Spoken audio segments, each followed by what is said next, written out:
Hi guys, it's been a while since I made a video. I just thought I'd make a quick one today. It's been such a busy month or so, but I'm going to be getting onto more content soon. This is just a quick video to talk about a subject I've been talking a lot to private students about recently, and that's the idea of inverting shell chords.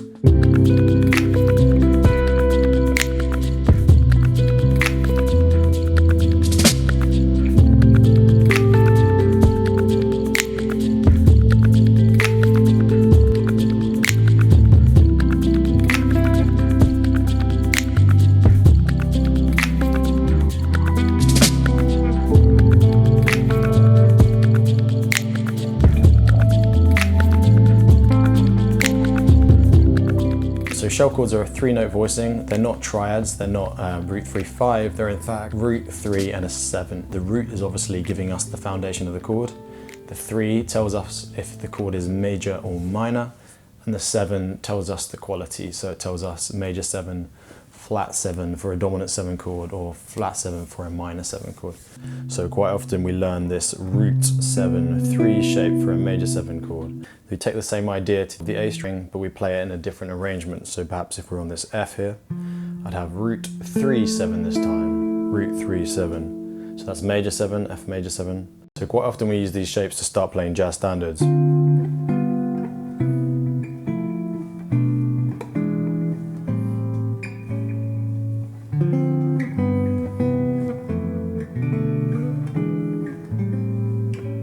Points for anyone who guesses what standard that was. So what do we do if there is a bass player playing with us and we actually want to stay out of the way of them? Well, rather than playing the root at the bottom, we can play inversions, so we can put the root in a different part of that chord. This is also a really handy way to start playing shell chord type sounds, but perhaps putting it on top of other harmony or other chord parts within a song. So first of all, we're going to start with this C major 7 on the A string. It's built root 3-7. Root in the A string, 3 in the D string, 7 in the G string. That is 3rd fret, 2nd fret, and 4th fret. We're going to invert that chord, but going up the neck. So rather than root 3-7, we're going to play 3-7 root. So here's the 3rd, 7th fret of the A string. The 7 is the 9th fret of the D string, and the 5th fret of the G string gives us the root. So that is the first inversion of this shell. So you can hear they have quite a different character. This one has that nice crunchy semitone. The next one up is going to be 7 root 3. So that's going to be here 14th fret of the A string, 10th fret of the D string, and 9th fret of the G string. So that's a pretty big stretch. That gives us C major 7 shell chord in second inversion, 7 root 3. So this one's really crunchy as we've got the intervals of a semitone and then a 3rd on top. So we get this nice cluster. So there you have it. You have the C major 7 root position, first inversion, and if you can make the stretch, second inversion. That gives us the A string. You can obviously do this on the E string, the D string, and the G string as well. I'll put that in a PDF that will accompany this lesson, and I'll put that in the description below. Okay, so we have major 7 worked out. Now let's look at dominant 7. So from the major 7 chord as our starting point, to get a dominant 7 sound, we have to flatten the 7, which now means we have 3rd fret, 2nd fret, 3rd fret on the A, D, G string. That gives us C7. So that's root position C7. First inversion, we find a 3rd, flat 7, root. Okay, so that's 7th fret, 8th fret, and 5th fret of the A, D, G string. Okay, so second inversion, slightly less stretched than the major 7 chord. It's built flat 7, root, and then the 3 on top. So that's 13th fret, 10th fret, and 9th fret of the A, D, and G string. So that gives us our second inversion. So root position, first inversion, second inversion.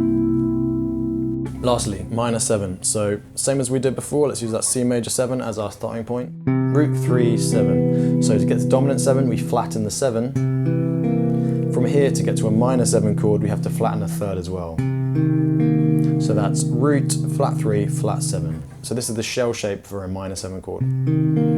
That's 3rd fret, 1st fret, and 3rd fret of the A, D, and G string. Okay, same again, we can invert that. We go up the neck, we're going to find the flat 3, the flat 7, and the root on top of the A, D, G string. That's giving us C minor 7. So that's the 6th fret, 8th fret, and 5th fret of those strings. So first inversion, C minor 7. Next up is the second inversion. Again, that's a bit of a stretch. It's up here, 13th fret, 10, 8 of the A, D, and G string.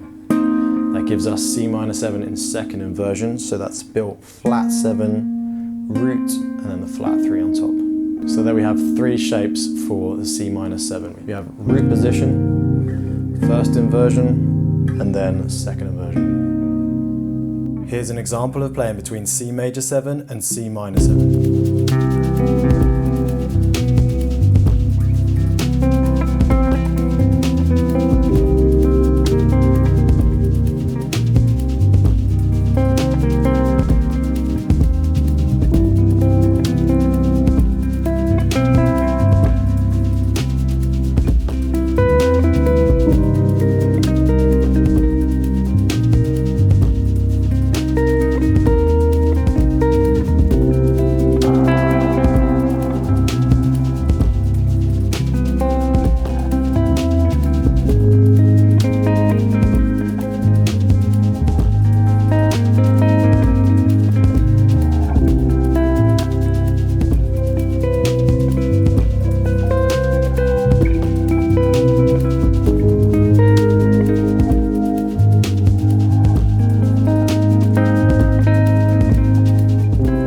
Shapes comfortable, you can start thinking of them as extensions to chords, as opposed to just root 3 and 7. You could think of them as an extension to another chord. For example, if I played C major 7 shell voicing on top of an A root, that would give us the flat 3 of A, the 5 of A, and the 9 of A. So that gives us kind of A minor 9 sound. Or like I did in the previous example, you might have noticed when I was going C major to C minor, eventually I put an A flat in the bass, so that C minor 7 shell chord, for example, in root position. If I put that over A flat, that gives us the 3 of A flat, the 5 of A flat, and the 9 of A flat, which kind of gives us an A flat add 9 type sound. So these are really nice, simple shapes to mess around with. It just opens up a different palette of sounds to play with and helps us to start seeing the chords in different ways. So as I say, that's quite a brief video.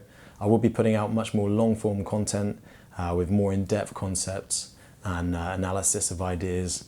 It's just been such a busy month or so, I haven't had time to do that, but things are opening up now again, so there's going to be much more on the way. So stay tuned. You can hit subscribe and hit the notification button if you want to stay up to date. There's going to be much more to come. Of course, hit like if you fancy as well. That really helps. But yeah, stay tuned.